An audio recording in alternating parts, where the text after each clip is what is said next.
Bismillahirrahmanirrahim. Assalamualaikum warahmatullahi wabarakatuh.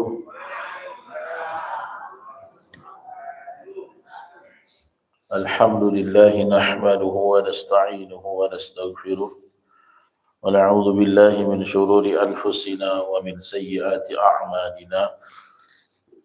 May yahdihillahu fala mudilla lahu wa man yudlil falan tajida lahu waliyyan mursyida.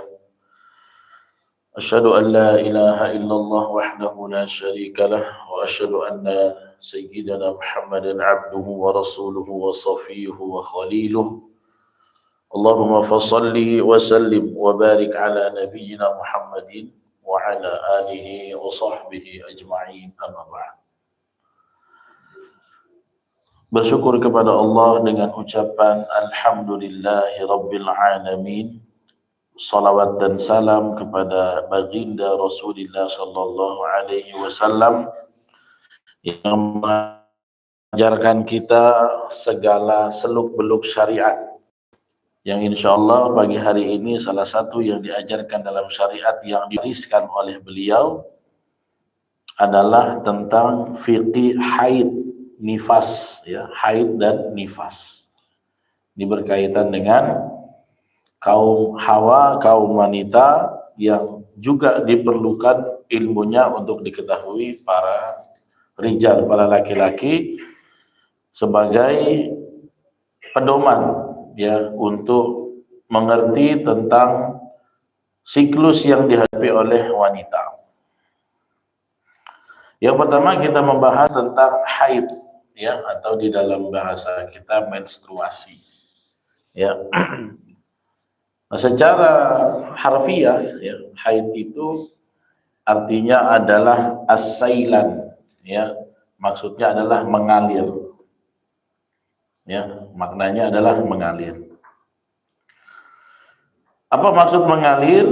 Ya, secara istilah disebut ad-damul kharij, ya, darah yang keluar, ya. Haid itu adalah darah yang keluar min qubulil mar'ah, dari kemaluan seorang wanita, hala sihatiha, dalam keadaan dia sehat-sehat saja. Berarti darah haid itu dalam keadaan normal, ya. Min ghairi sababi wiladatin, yang bukan disebabkan melahirkan, wala iktidadin, mohon maaf, ya, terpecahnya atau sobeknya selaput darah. Ini saat, ya, selaput darahnya terkoyak. Biasanya, ya, ini bagi, ya, yang baru menikah. Tapi haid bukan karena itu, min ghairi sababi wiladatin, dia keluar tanpa ada melahirkan, tanpa ada terkoyaknya selaput darah, yang memang keluar saja hala sihatiha, dalam kondisi seorang wanita sehat-sehat saja, maka itu adalah normal. Nah, bagaimana pandangan syariat tentang haid minimalnya? Yara katsirun minal ulama, ya, banyak para ulama memandang anna waqtahu, sesungguhnya waktu haid la yubda qabla bulughi, tidak akan bermula sebelum sampai, ya, al-ithna tis'a sinin, sampai usianya adalah 9 tahun. Ya, jadi kalau ada orang yang seorang wanita di bawah itu sudah menyatakan bahwa mengeluarkan darah, itu pandangan ulama masih harus dianalisis lagi. Karena banyak para ulama, imam mazhab mengatakan, ya, dia di atas 9, ya. Fa idza ra'atid dam qabla bulughiha hadasin, apabila seorang wanita melihat darah sebelum sampai usia begitu, 9 tahun, ya, la yakunu damu haidin, maka belum disebut darah haid. Minimal, ya, para ahli fikih itu 9 tahun. Kalau ada yang di bawah itu harus diobservasi, karena berkemungkinan besar bukanlah darah haid. Bal damu illatin wa fasadin, tapi hampir bisa dipastikan itu adalah darah sakit, istihadah, ya, atau tadi iktidad, ya, yang lain-lain yang bukan termasuk haid yang normal. Waqad yamtadu ila akhiril umur. Begitulah ya sampai dengan akhir usianya minimal 9 tahun. Walam ya'ti dalilun ala anna lahu ghayatun yantahi ilaiha. Dan belum ada dalil yang menunjukkan bahwa maksudnya adalah ya berhenti darahnya tersebut. Ya, jadi datangnya muncul tiba-tiba, berhentinya juga tiba-tiba, bukan seperti siklusnya orang menstruasi. Karena menstruasi kan biasa ada kurunnya, paling maksimal 15 hari dan sebagainya dan sebagainya. Famata ra'atil ajuz al-musannah ad-dam, ya. Tetapi kalau ada orang yang di usia di atas itu dia melihat darah yang mengalir fahuwa haidun, maka itu adalah darah haid. Jadi kalau pandangan ahli fikih itu minimal orang haid itu ya 9 tahun. Kalau di bawah itu harus dicurigai lebih kalau itu bukan haid, tapi khillatun au fasadun. Ini penyakit yang harus diobservasi. Ya.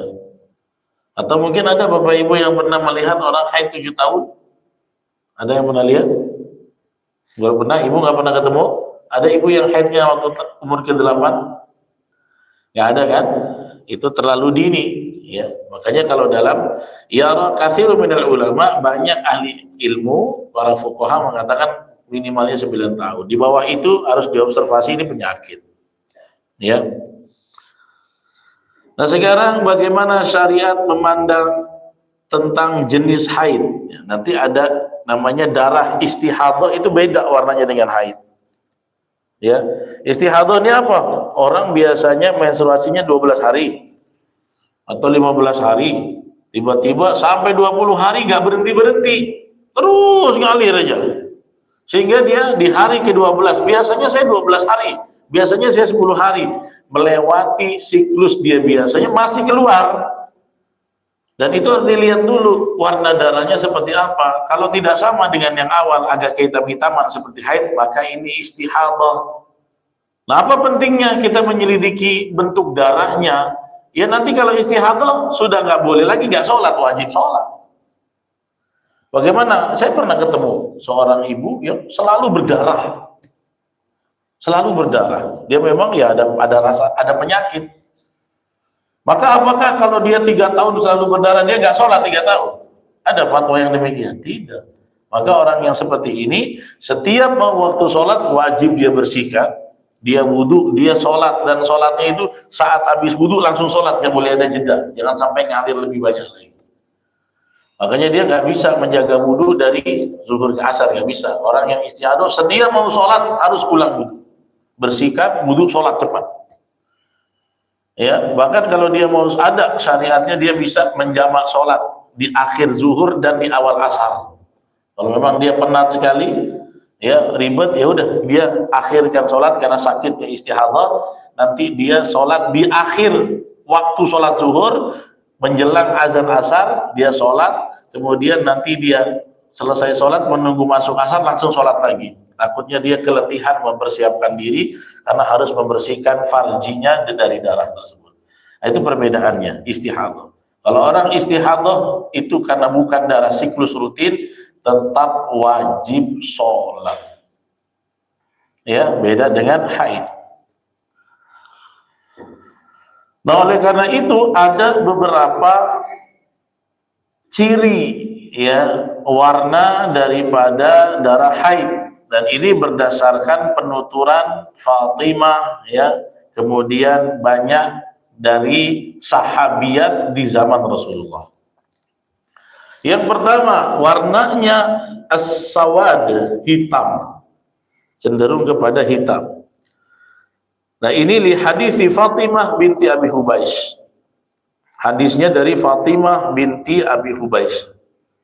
Kenapa? Satu hari Fatimah binti Abi Hubais kanat ya tastahadha, ya, dia itu mengalami haid. Faqala lahan Nabi sallallahu alaihi wasallam, Nabi bilang kepada Fatimah binti Abi Hubais, idza kana damul haidha fa innahu aswad yu'raf. Nah, dia waktu itu Fatimah binti Abi Hubais baru pertama kali. Maka Nabi ajarkan kepada dia ketika Fatimah bertanya, sesungguhnya kalau yang kamu lihat darah yang keluar itu yang dialami oleh kamu, dia itu darah haid, warnanya agak kehitaman dan sangat yu'raf, sangat dikenali. Ya. Fa idza kana kadzalik, kalau kamu melihat yang demikian, fa amsiki anis shalah, maka saat kau lihat darah itu kamu tidak boleh sholat. Kamu harus menahan diri dari sholat. Ya. Fa in kana al-akhar, tapi kalau darahnya bukan seperti yang saya sifati tadi warnanya, berarti itu bukan darah haid tapi sakit, istihadah. Kalau darahnya tidak seperti itu, kata Nabi, fatawaddai, wudulah kamu, wasalli, sholatlah tetap, fa innama huwa irqun, karena itu darah sakit, istihadah atau yang lain-lain. Misalnya, mohon maaf Ibu, ada seorang perempuan, dia belum pernah menikah, ya, dia masih perawan, tiba-tiba dia ikut kegiatan sepeda karena gerakannya, benturannya tiba-tiba, mohon maaf, terkoyaklah selaput darahnya. Dia pulang ke rumah, ya, kemudian ini bukan haid, ini lain, ini namanya iktidal, ya, terpecahnya, terkoyaknya selaput darah. Apakah terkoyak selaput darah dia tidak boleh sholat? Oh, saya berarti nggak boleh sholat. Nah, ternyata warna darahnya berbeda, tidak kehitaman. Maka ini pecah selaput darah, keluar darah, bukan haid, tetap harus sholat. Makanya Nabi sifati kepada Fatimah binti Abi Hubais, ya, dia itu fa innahu aswad yu'raf, ya, bahwasanya warnanya agak kehitaman dan sangat berciri dikenal. Kalau kamu lihat begitu darahnya, fa'amsiki, amsiki, tahanlah diri kamu dari sholat. Ya, tapi kalau warnanya berbeda lagi, ya, maka kamu tetap aja sholat. Nah, seperti yang tadi misalnya, orang yang terkoyaknya selaput darah, warna darahnya berbeda, maka wudhu saja, bersihkan wudhu dan dia tetap harus sholat. Hadis ini riwayat Imam Abu Dawud, Imam Nasai, dan Ibnu Hibban, dan Imam Daruqutni. Wa riwayatuhu kulluhum thiqat, yang riwayatnya hampir semuanya terpercaya dalam syarat Sahih Muslim. Yang kedua, warna darahnya adalah al-hamrah, merah. Nah, kalau ini nggak perlu dibahas. Kenapa? Karena ini asli, ya, warna darah, ya, asli warna darah. Yang ketiga, kekuningan. Ya, jadi itu dia ada yang agak kehitaman, yang merah, yang kekuningan, dan yang agak khudrah. Khudrah itu kayak keruh aja, keruh. Jadi dalam pandangan fikih. Nah, bagaimana yang kekuningan? Wa hiya ma'un tarahul mar'ah tasadidi ya'luhu isfirari, ya. Ini kalau seorang melihat seperti, ya, seperti nanah atau agak kekuningan. Ya, kadang-kadang warna darah haid seperti ini. Nah, ada juga yang keempat, yang al-kadrah, dia itu darahnya keruh saja. Maksudnya bagaimana? At-tawassut bainal launil bayad was-sawad kalma'il wasakh. Dia itu terkadang warnanya antara putih dan hitam, cuma dia keruh seperti air keruh yang kotor gitu saja. Ya. Mana dalilnya? Li hadis dari Alqamah bin Abi Alqamah, dari ibunya dia yang bernama Murjanah. Murjanah ini asistennya Aisyah radhiyallahu anha. Itu dia memeriksa ketika dia merasakan haid, kemudian menggunakan kain, dan itu ada warnanya kekuningan, dibawa kainnya kepada Aisyah. Dia tanya sama Aisyah, ya, tentang itu. Nah, ketika itu, ya, Aisyah mengatakan kanatin nisa yab'atsna ila Aisyah bidirjah. Ya, dulu para wanita itu suka memberikan barang dengan menggunakan nampan, ya. Nah, kemudian waktu itu mereka membawa wadah seperti nampan, di atas nampan itu ada seperti kain atau handuk yang warnanya itu agak kekuningan. Ya, kemudian fatakul, ya, bertanya kepada Aisyah, ya. Jadi ini orang-orang yang menstruasi sudah mau hilang ternyata, kan. Nah, kalau masih ada kuning-kuning ini, udah boleh sholat atau belum? Nah, Maka mereka tanya kepada Aisyah, mungkin ada di antara mereka sahabiah yang baru pertama kali mengalami siklus haid, atau mereka sudah haid tapi ilmunya belum terang. Kalau kami mengeluarkan darah yang agak kehitaman, sampai kapan kami boleh sholat lagi? Mana batasan bercaknya, kan begitu? Ya, karena muslimah itu Pak ngecek Pak, ngecek warnanya seperti apa, dengan kapas atau dengan apa. Ya, dan kita kadang-kadang harus tahu Pak. Kita ini tahunya terima bersih aja kadang-kadang. Ya, terima bersih ya. Kadang-kadang ditanya istri juga, begini bercaknya, diperlihatkan supaya kita tahu. Nah, ternyata kata Aisyah apa? La ta'ajjalna. Nah, ketika dilihat kan, oh, jangan terburu-buru. Kalau masih kuning-kuning begini jangan terburu-buru, hatta ya tarinal qissatal bayda, sampai kamu melihat yang bercaknya warnanya putih. Jadi kalau memang sudah putih ya, maka itu jangan sholat dulu ya. Kalau sudah putih baru kamu boleh sholat. Jadi kalau masih kekuning-kuningan, ketika dicek dengan kapas atau kain apapun, kata Aisyah, jangan tergesa-gesa sampai kamu melihat warna yang sudah putih. Hadis ini diriwayatkan Imam Malik, Muhammad bin Hasan ya, dan dikaitkan dengan standar Al-Imam Al-Bukhari ya. Wa inna ma takunu safra ya, dan terjadinya warnanya agak kekuningan, wal qadrah atau keruh ya, haidan fi ayyamil haid, itu adalah haid pada siklus hari-hari sedang haid. Wa fi ghairiha la ta'tabir haidan, tapi kalau tiba-tiba sedang tidak haid, dia melihat bercak seorang wanita dengan warna tadi, agak kekuningan, kemudian agak keruh, tapi bukan di hari haid, maka dipastikan itu bukan menstruasi. Jadi warna itu akan keluar bercak itu hanya siklus ketika dia antara durasi dia biasa haid dan hari akhirnya. Ya, sekarang aja Ibu ada aplikasi untuk ngecek haid, kesuburan itu semuanya ada. Ya, di aplikasi itu ada semua. Bisa diketahui. Tapi kalaupun tidak, kita bisa faham ibu-ibu dengan yang segala pengalamannya. Kenapa begitu? Kalau tiba-tiba ada orang wanita mengalami yang warnanya kuning atau keruh, tapi bukan di hari haid. Pernah nggak kejadian di zaman Nabi? Pernah, ya. Ada kisahnya Ummu Atiyah radhiyallahu anha. Ya. Apa kata Ummu Atiyah? Kami, ya nih, para sahabat sahabiah Nabi, kunna la na'uddu safra. Kami tidak terpengaruh apabila kami melihat warna kekuningan atau warna keruh ba'da tuhri syai'an, dan setelah kami dalam keadaan suci sebagai satu apapun. Jadi kalau dalam keadaan suci, bukan di siklus haidnya tiba-tiba ada bercak berwarna kuning atau keruh, kami tidak berpengaruh, tetap sholat dan ibadah yang lainnya. Hadis ini riwayat Imam Abu Dawud, Imam Bukhari ya, dan yang lainnya.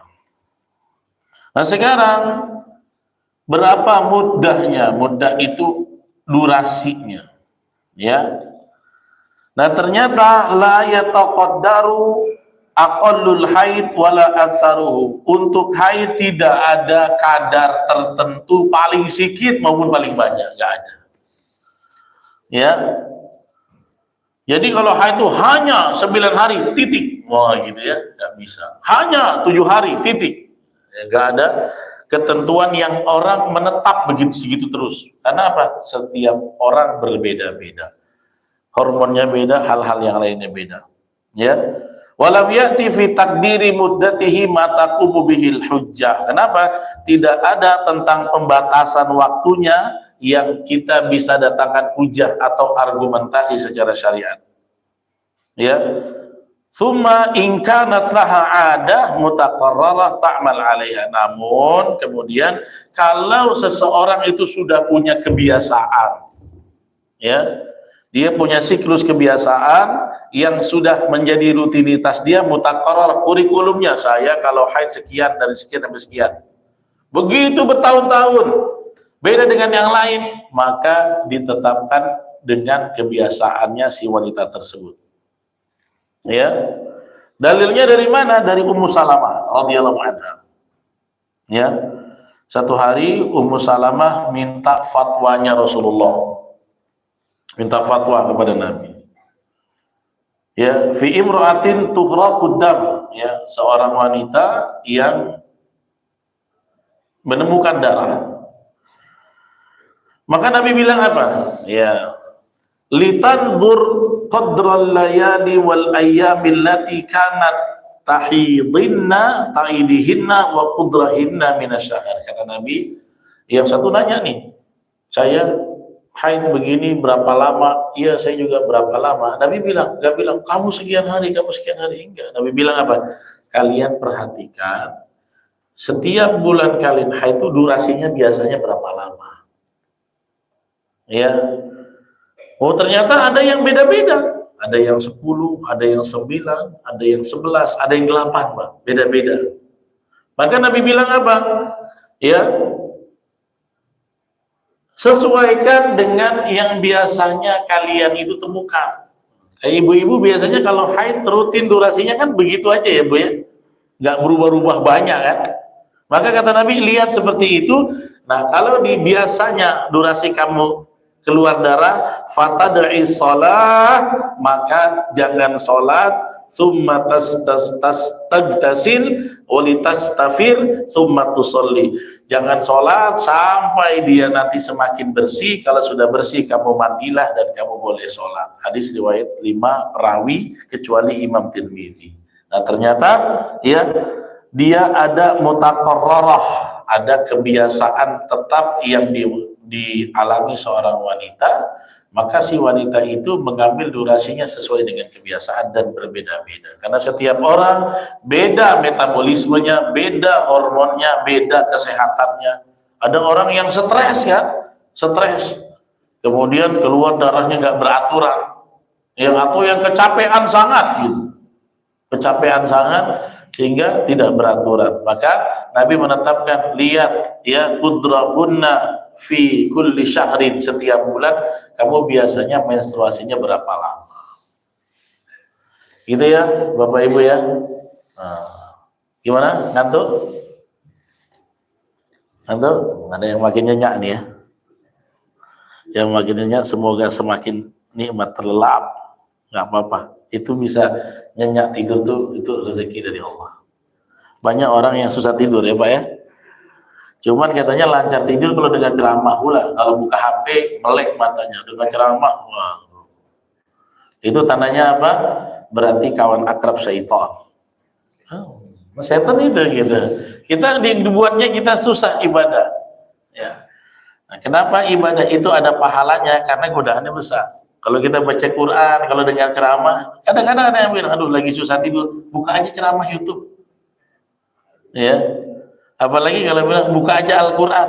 Kadang-kadang Al-Quran cuma nina bobo. Kadang-kadang saya marah, Al-Quran itu jangan cuma buat tidur. Al-Quran itu buat pedoman kehidupan manusia yang masih hidup. Ya, seperti itu ya. Kemudian berapa kesepakatan ulama ya durasi antara seseorang suci dan antara dua haid. Ya, ini ada ittafaqal ulama ala annahu la hadda li aktsari tuhri al mutakhallil bainal haidataini. Sesungguhnya para ulama mengatakan tidak ada batasan terbanyak antara haid satu dengan yang lainnya.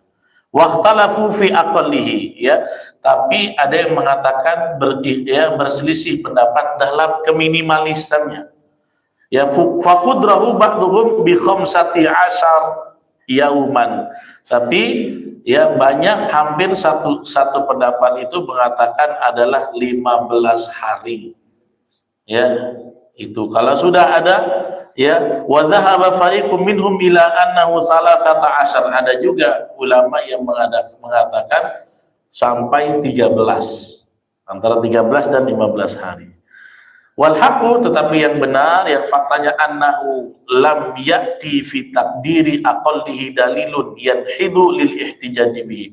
Tapi memang tidak ada dalil argumentasi jelas dan detail yang menyatakan minimal dan maksimalnya. Jadi ya banyak, ya udah, kalau orang yang keluar atau tidak, yang minimal maksimalnya 15, kalau di atas 15 maka dipastikan itu bukan haid tapi darah penyakit. Baik. Oke, yang berikutnya nifas. Nah, nifas ini kalau ditanya ibu-ibu berapa lama biasanya, Bu? Berapa?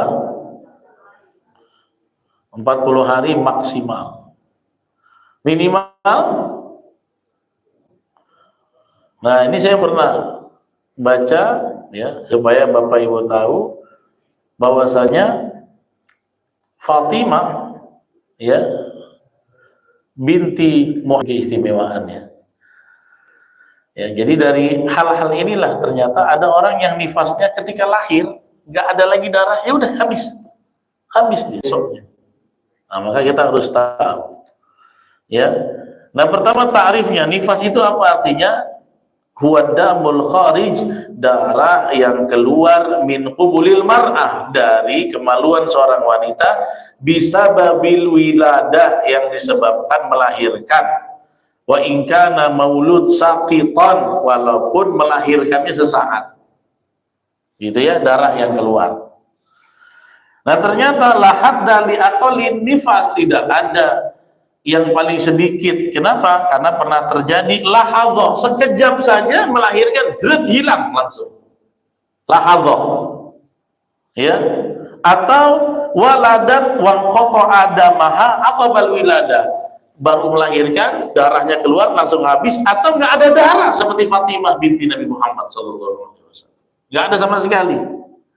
Ya, makanya disebut di sini au waladat biladamin, dia melahirkan tanpa ada darah, wantaqadha nifasaha, maka nifasnya sudah berakhir. Kalau nggak ada darahnya berarti lazimaha, wajib bagi dia mayalzamu tahirat, maka dia harus melakukan semua seperti orang suci hari itu juga. Apa saja? Minas sholati was shaumi wa ghairihima. Dia wajib sholat, dia tetap wajib puasa. Kalau darahnya nggak ada lagi, melahirkan hari itu saya harus sholat hari itu, iya, karena darahnya nggak ada. Tapi kalau masih ada darahnya, boleh nggak sholat, itu namanya masa nifas. Ya. Wa amma aktsaruhu fa arba'una yauman. Paling banyaknya berapa? Paling lamanya 40 hari, berdasarkan hadis Ummu Salamah radhiyallahu anha. Ya. Bagaimana kisahnya? Kanatin nufasa, dulu para wanita yang nifas, tajlisu ala ahdi Rasulillah, pernah berkumpul ibu-ibu yang baru melahirkan di zaman Rasulullah, ya. Kemudian bertanya, ternyata dijelaskan, Ummu Salamah mengatakan diperintahkan oleh Rasulullah, dan kami itu paling lama, kami yang melaksanakan nifas, para sahabiat, para perempuan di zaman Nabi, duduk tidak sholat paling lama arba'una yauman, 40 hari. Hadis ini diriwayatkan 5 perawi kecuali Imam An-Nasai. Ya.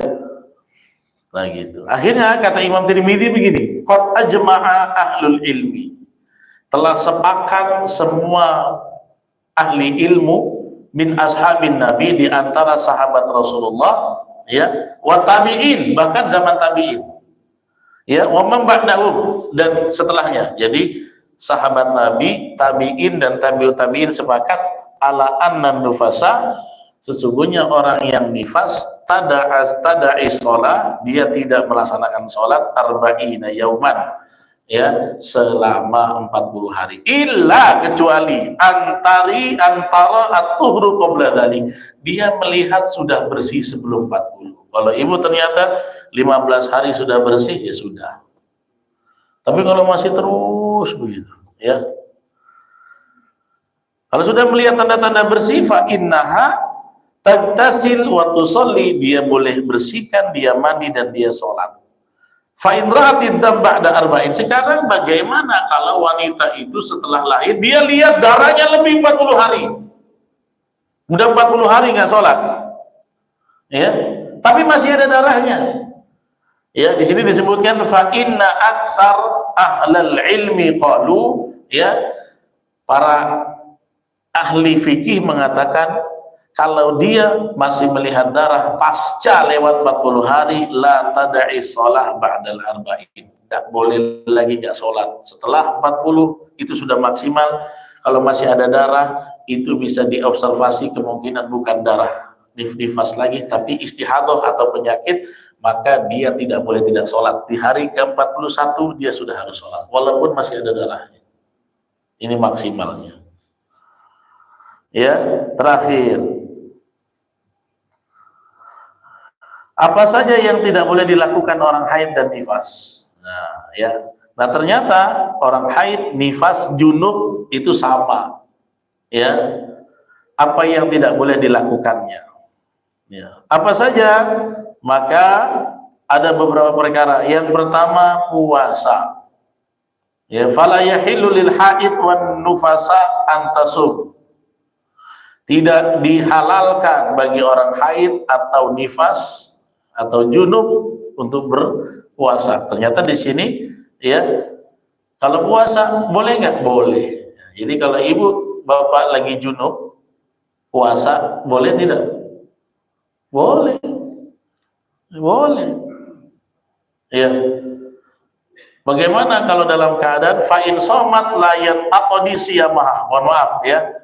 Tidak boleh kalau ada orang haid, nifas yang berpuasa, atau dia, mohon maaf, orang haid, nifas, ya, apalagi satu lagi, junub, ya. Nah kalau orang junub sudah masuk waktu sahur habis, kan dia masih bisa mandi habis itu. Ya, bapak niat nama itu sama godi dalam keadaan junub azan subuh, kan masih boleh mandi saja, habis itu kita nyusul subuhnya, ya. Nah pernah nggak Rasulullah itu azan subuh tapi beliau masih junub?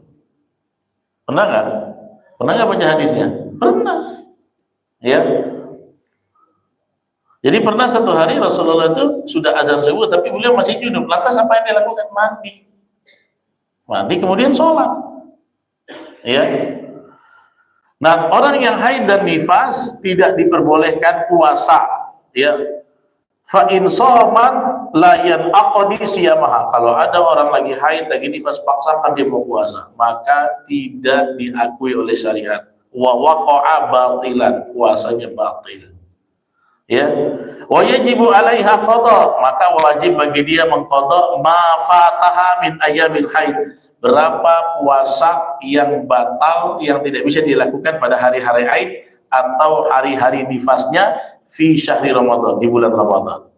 Bi khilafin ma fata. Di pertanyaan, kenapa sholat?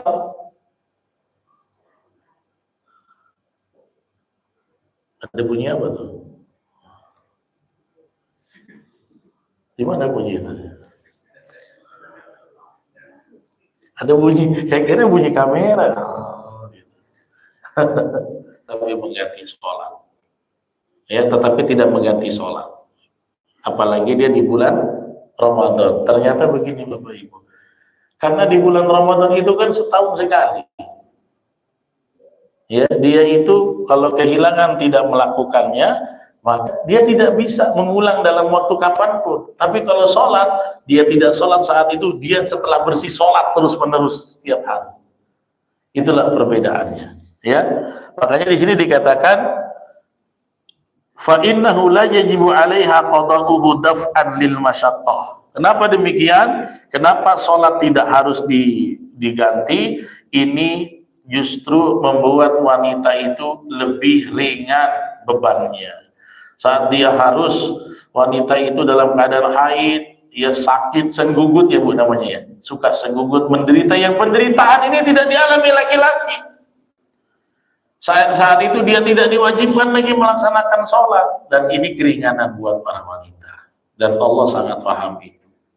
Makanya kalau lagi PMS kadang-kadang emosi kan, kamu nggak ngerasain, aku rasanya. Nanti bapak-bapak balas, kau nggak ngerasain, disunat kami. Balas-balas kan, kau nggak akan pernah mengalami penderitaan kami para lelaki. Kenapa? Kami punya itu dipotong telak-telak katanya. Ya. Jadi wanita gitu bilang, saya lagi haid, saya menderita. Laki-laki nggak pernah merasakan. Kita punya jawaban, Mbak ya. Kami, apalagi yang orang dulu di kapak, ya orang dulu kayak istri saya, adik beradiknya tuh dia pakai bambu apa, dijepit, cetak gitu ya. Oh, kalau saya waktu itu pakai gunting. Sekarang ada yang pakai laser, ya, laser seperti itu. Jadi begitulah ya. Nah, ini kisahnya ada dari Said Al-Khudri. Ya, waktu itu Rasulullah keluar pada Idul Adha dan Idul Fitri, ya, di tempat sholat di lapangan, famarra ala nisa, melewati para wanita. Nabi mengatakan, ya ma'syaran nisa, wahai kalian kaum wanita, tasaddaqna, bersedekahlah kalian.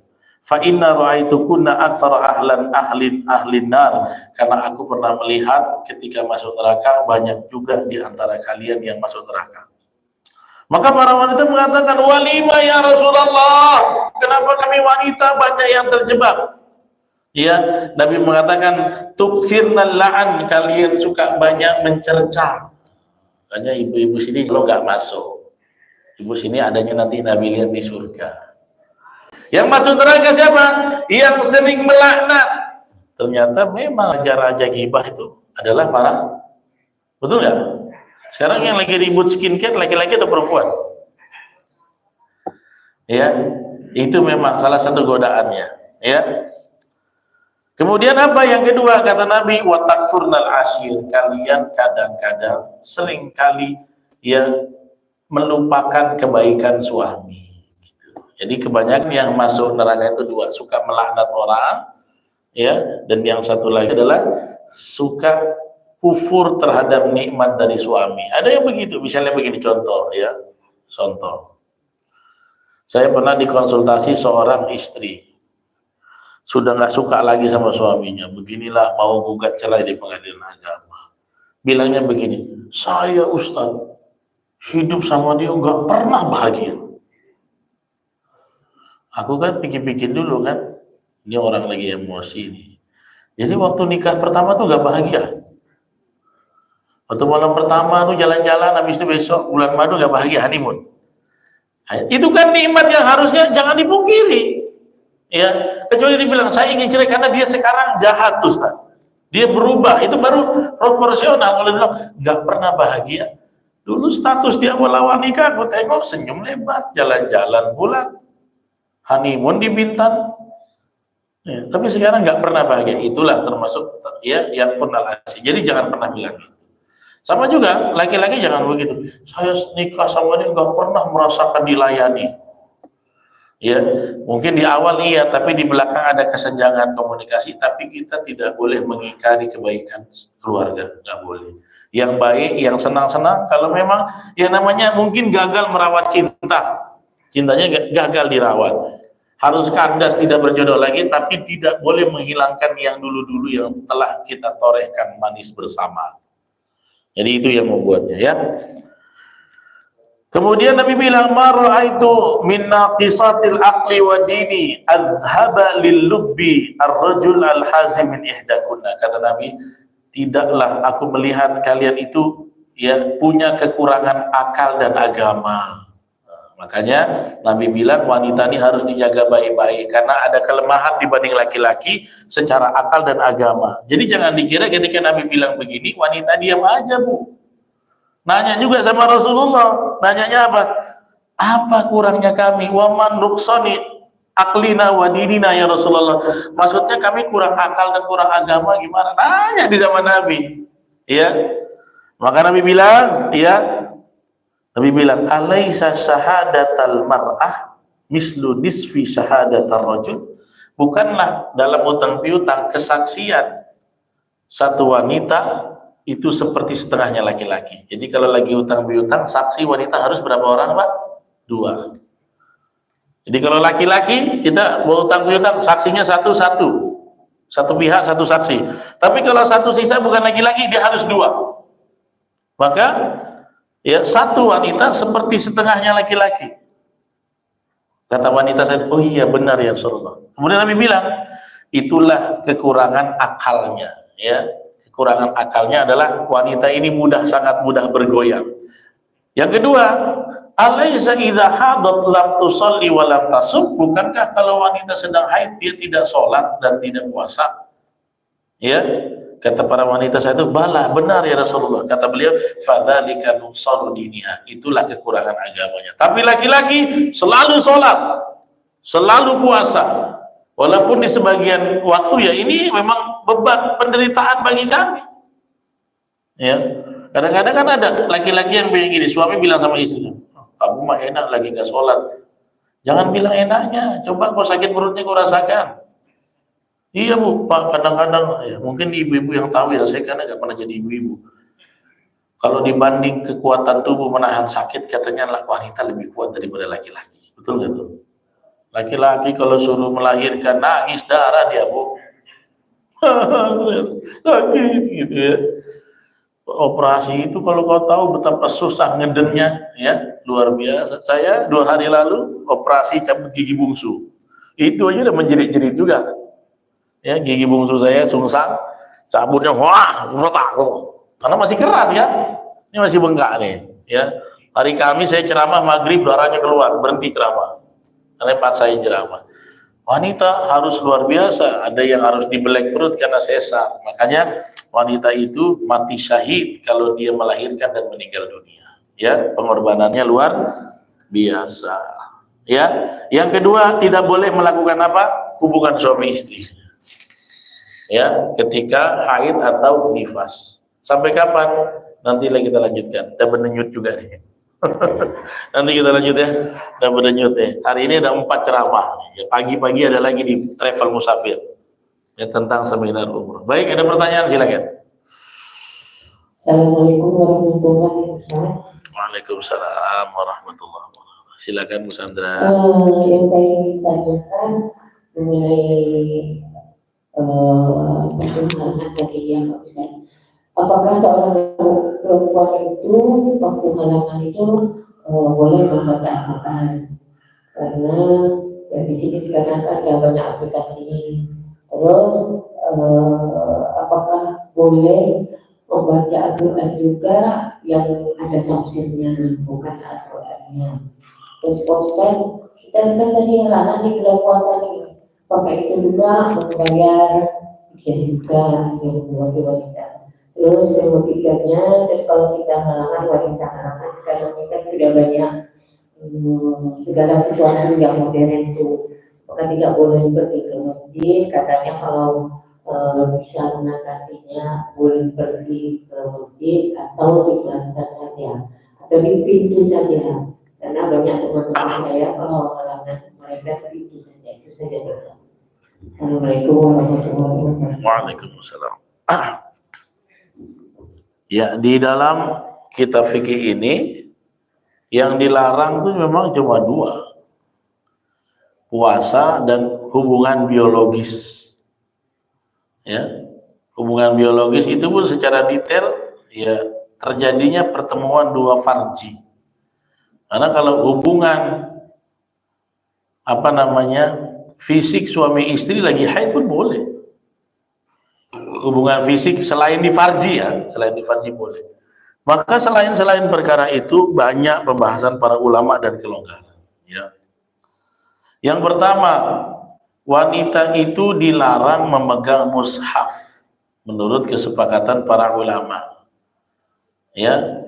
Maka apa yang termasuk kategori mushaf? Al-Quran yang hanya lafaz kalamullahnya saja, yang tidak ada catatan, terjemah, tafsir.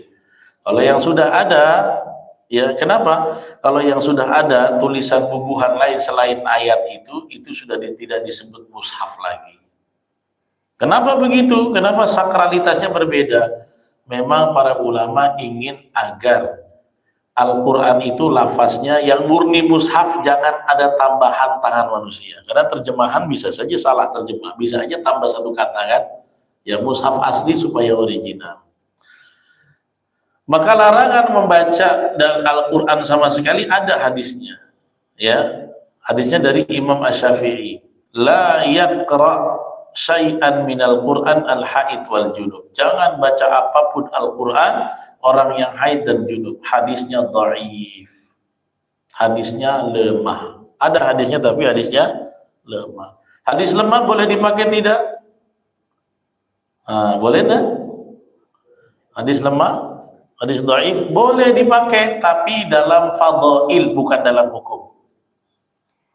Ini membahas hukum atau bukan? Hukum. Maka hadis lemah tidak bisa dipakai dalam hal ini. Karena hadisnya lemah nggak bisa dipakai penghukumi. Apa yang membuat celah itu? Karena Nabi nggak pernah ngomong langsung. Wanita nggak boleh ngaji kalau lagi haid. Apalagi Nabi kenapa nggak pernah bilang wanita tidak boleh pegang mushaf? Kenapa Nabi nggak pernah ada sabdanya itu? Ada yang tahu? Karena di zaman Nabi belum ada mushaf. Iya kan? Mushaf di zaman siapa? Utsman. Makanya perkara itu debatable. Karena baru lahir setelah. Karena kalau nggak ada sabda Nabi nggak ada hukum yang mengikat. Ya, sampai datanglah kata Bu Sandra tadi, kalau terjemah, kalau tafsir. Nah, ternyata yang lebih banyak para ahli fikih itu tidak boleh memegang mushaf yang asli. Memegang. Kalau pakai aplikasi, tablet, Android, silakan aja. Ya. Tapi nggak boleh membaca. Ya. Kalau nggak boleh membaca itu tadi hadisnya lemah. Nggak ada hadis yang kuat melarang wanita untuk membaca Quran. Tapi Ustaz saya nggak mau pegang-pegang lah walau tafsir. Ya, terserah kalau takut. Jadi macam mana? Bukan larangan membaca. Kalau ada zikir dia baca lillahi ma fis samawati wa ma fil ardh. Ya. Boleh nggak orang yang haid baca itu? Boleh. Jangan baca sama sekali.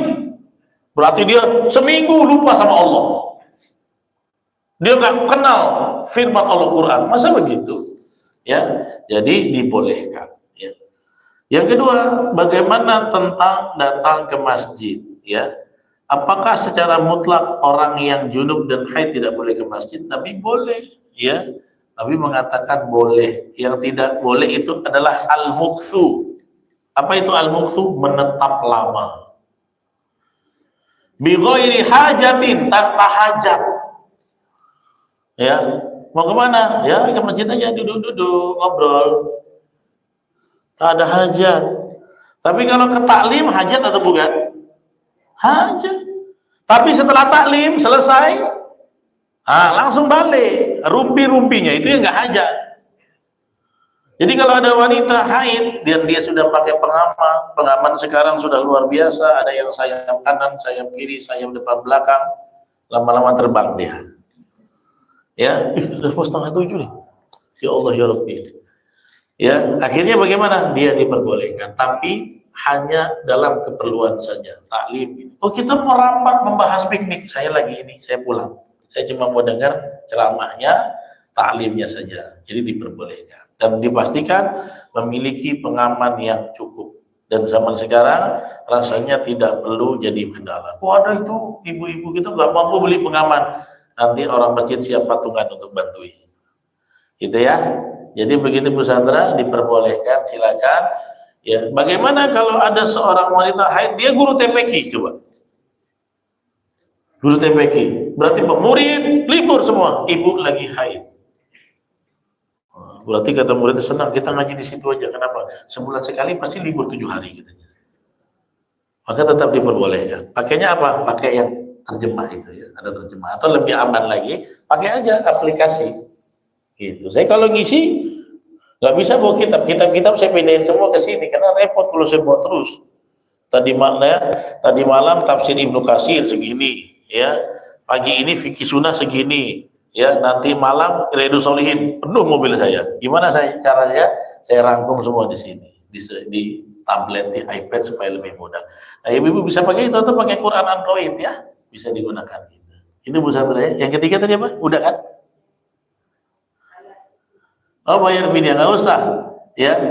Maka orang yang menstruasi sebagaimana ayat yang dibaca oleh Ustaz Zaidin tadi, fa'iddatum min ayyamin ukhar. Orang yang haid dia cukup membayar di hari yang lain.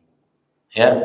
Fidyah itu bagaimana? Fidyah itu bagi orang yang menyusui, ya, atau ya orang yang melahirkan, atau orang yang tua renta nggak sanggup lagi, divonis nggak boleh puasa.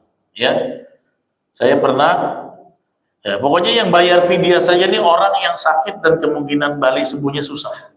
Saya pernah ketemu seorang mbah nenek, itu kanker stadium 4. Dokter sudah nggak boleh. Terus bilang gini anaknya, Ustaz, sama dokter mbah tuh nggak boleh lagi puasa loh. Katanya bahaya lambungnya begini begitu. Tapi bapak udah bilang belum. Macam mana cara bilangnya? Dia merasa sehat, tapi vonis dokter nggak boleh kalau puasa berbahaya pada kesehatannya. Akhirnya saya sampaikan pelan-pelan. Jadi mbak nggak boleh menikah, nggak menikah pula, nggak boleh puasa, nah Ustaz. Ya jangan bang. Tapi saya nggak bilang bang kanker stadium 4. Kalau bilang langsung meninggal pula. Jadi kami bilang, kata dokter sebaiknya tidak usah. Jadi mbak harus lakukan apa? Ya bayar fidyah.